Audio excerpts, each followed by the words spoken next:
करवा चौथ व्रत कथा। एक बार गणेश जी एक छोटे बालक के रूप में चिमटी में चावल और चमचे में दूध लेकर निकले।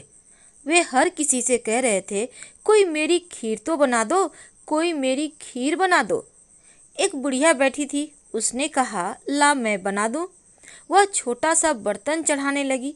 तब गणेश जी कहते हैं कि दादी माँ, छोटी सी भगोनी मत चढ़ाओ, तुम्हारे घर में जो सबसे बड़ा चरु हो वही चढ़ा दो।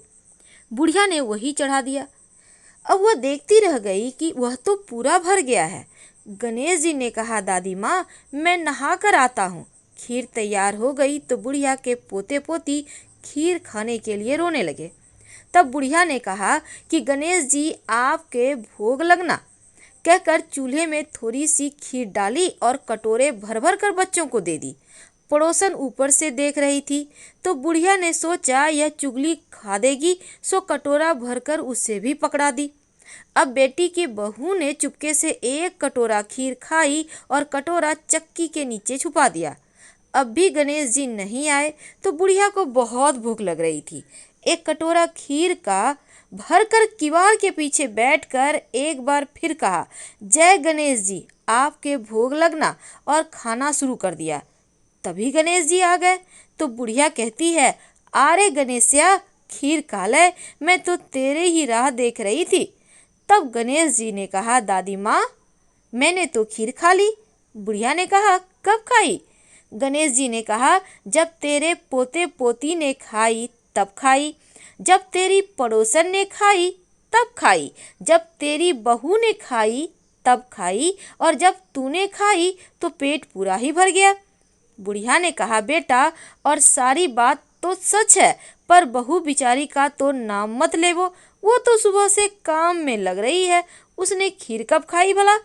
तब गणेश जी कहते हैं, चाकी के नीचे देख, जूठा कटोरा पड़ा है, तूने तो मेरे को भोग लगाया, वो तो वैसे ही खा गई।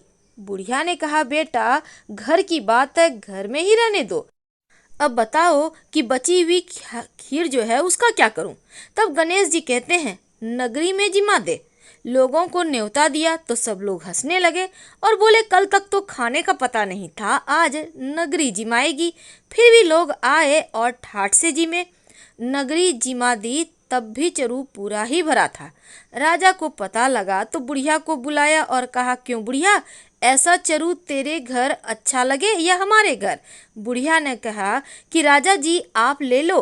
राजा जी ने खीर का चरु महल में मंगा लिया। लाते ही खीर में कीड़े मकोड़े बिच्छू कंसले हो गए और दुर्गंध आने लगी। तो राजा जी ने कहा, बुढ़िया, चरु वापस ले जा, जा, तुझे हमने दिया। बुढ़िया ने कहा, राजा जी आप देते तो पहले भी कभी देते थे, पर चरा तो मेरे गणेश जी ने दिया है। बुढ़िया ने चरा वापस लिया, लेते ही सुगंधित खीर हो गई। अब घर आकर बुढ़िया ने गणेश जी से पूछा कि बची हुई खीर का क्या करूं? तब गणेश जी ने कहा, झोपड़ी के कोने में गड्ढा खोद कर गाड़ दे, और उसी जगह सुबह उठकर वापस खोदेगी तो धन के दो चरे मिलेंगे।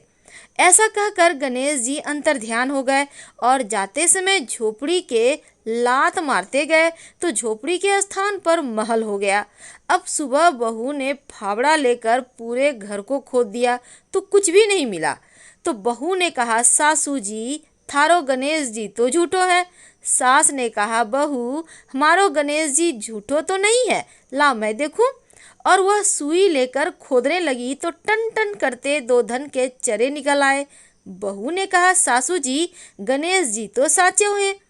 सास ने कहा, गणेश जी तो भावना के भूखे हैं। हे गणेश जी, जैसा तुमने बुढ़िया को दिया वैसे ही सबको देना, और कहानी कहने वाले, हुंकारा भरने वाले, कहानी सुनने वाले सबको देना। हर हर महा